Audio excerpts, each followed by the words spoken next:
Desde 2020 que o mundo vive em sobressalto. Sobressalto primeiro devido a uma pandemia que, para além dos óbitos que causou, da pressão sobre os serviços de saúde, causou ainda fortes constrangimentos à economia mundial. A muito custo, os diferentes países e regiões foram regressando à normalidade após 2 anos de crise económica advinda do vírus Covid-19. E quando já vislumbrávamos novos tempos, a retoma da dita normalidade na atividade económica, eis que despleta um conflito armado em pleno continente europeu entre a Rússia e a Ucrânia. Este conflito tem causado um aumento galopante da inflação, dos preços dos bens, dos serviços e, sobretudo, das matérias-primas e do aumento do custo de vida. Todos sentimos os efeitos desta nova crise que atravessamos. Compete, portanto, aos diferentes governos dinamizar um conjunto de programas que protejam todos quantos se veem privados de rendimentos suficientes para viver com dignidade e com qualidade de vida.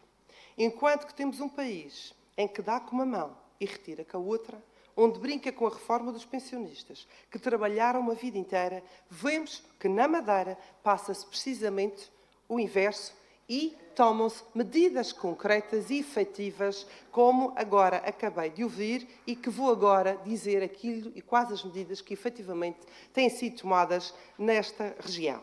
O Governo Regional tem revelado uma faceta solidária e social para a população, sempre com uma visão de futuro. No território continental, o cenário é outro. É à custa da classe média, dos pensionistas e reformados, dos trabalhadores, que o Orçamento de Estado para 2023 apresenta contas certas e ainda a diminuição da dívida e controle do déficit. O empobrecimento está à vista e os mais vulneráveis são sempre os mais fustigados. O repousado de meia pensão e o apoio de 125 euros pouco adiantarão nos próximos tempos. Saberá sempre a pouquinho e revela a falta de capacidade de pensar a longo prazo do Governo da República.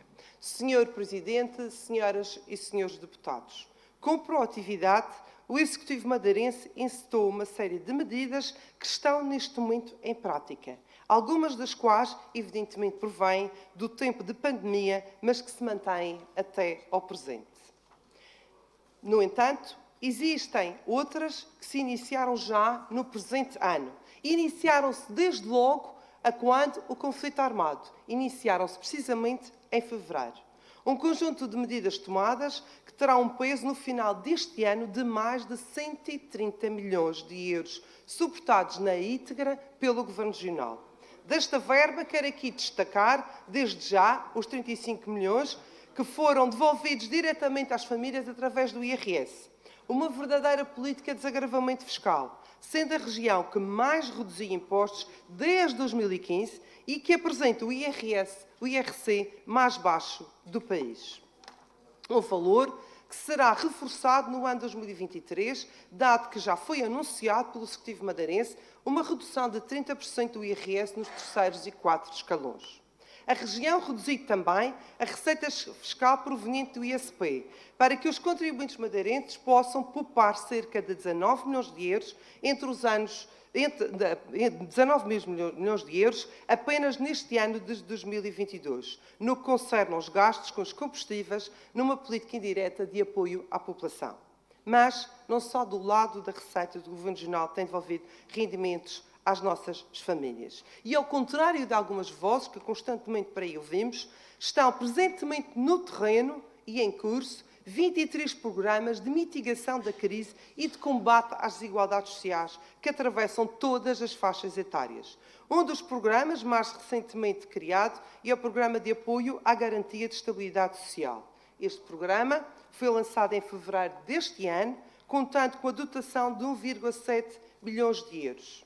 O objetivo deste dito programa, que é o Programa de Apoio à Garantia de Estabilidade Social, conhecido pelo PROAGE, é precisamente apoiar a população ativa, apoiar quem trabalha, que por via da crise que se instalou um pouco por toda a Europa, não consegue suportar apenas com os seus rendimentos os custos de vida que dispararam.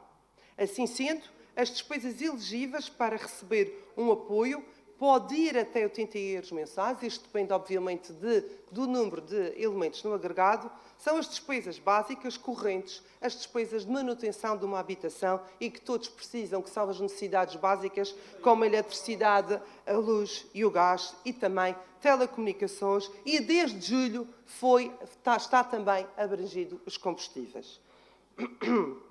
A pertinência desta medida é facilmente mensurável.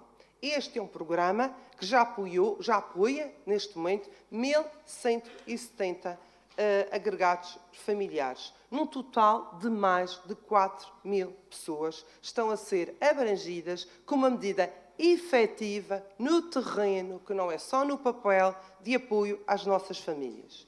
O PROAGE apresenta-se como mais um modelo daquela que tem sido a ação do Executivo madeirense: repor os rendimentos às famílias. E, neste caso particular, repor àqueles que têm um papel ativo. Precisamente ao contrário do que se faz a nível nacional, onde se dá hoje para retirar amanhã e onde se atribui sem qualquer critério.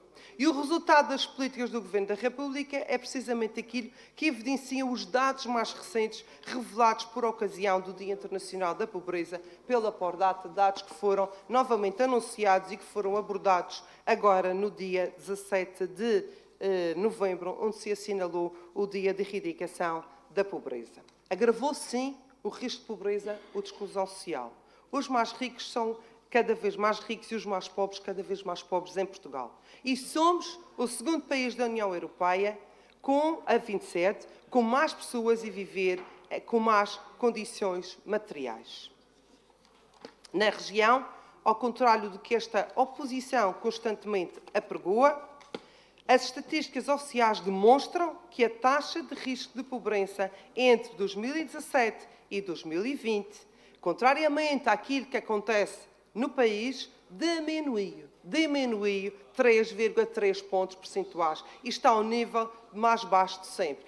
É verdade, as estatísticas são públicas, o INE é uma das fontes mais credíveis, aliás, os estudos que saíram da Pordata, a Pordata analisa números, a Pordata não faz estatísticas, as estatísticas são sempre as mesmas, são as estatísticas de 2021 e que já saíram em 2021, que voltaram agora a ser trabalhados pela Pordata, e estas estatísticas dizem isso. O país empobreceu, o risco de pobreza ou de exclusão social agravou-se. Na região, e segundo os dados estatísticos que temos atualmente, diminuiu 3,3 pontos percentuais e está ao nível do mais baixo de sempre.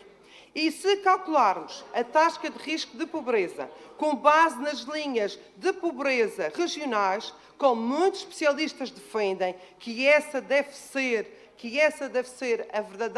o verdadeiro dado a ter em conta, por serem de facto, contabilizados aqui e tidos em conta os níveis de custos de vida de cada região, segundo o INE, as mesmas situa-se nos 18,2% na Madeira. Mais baixa, por exemplo, que na região norte e área metropolitana de Lisboa, onde esta cifra, os 19,1%, e do que o centro, que registra 18,9%. Senhoras e senhores deputados, os dados são indesmentíveis. Apresentamos evolução positiva, embora ainda tenhamos, evidentemente, um caminho a percorrer e muitas medidas estão no terreno para, precisamente, salvaguardar e mitigar as situações de pobreza de que as pessoas estão a ser alvo devido a este conflito. Muito obrigada.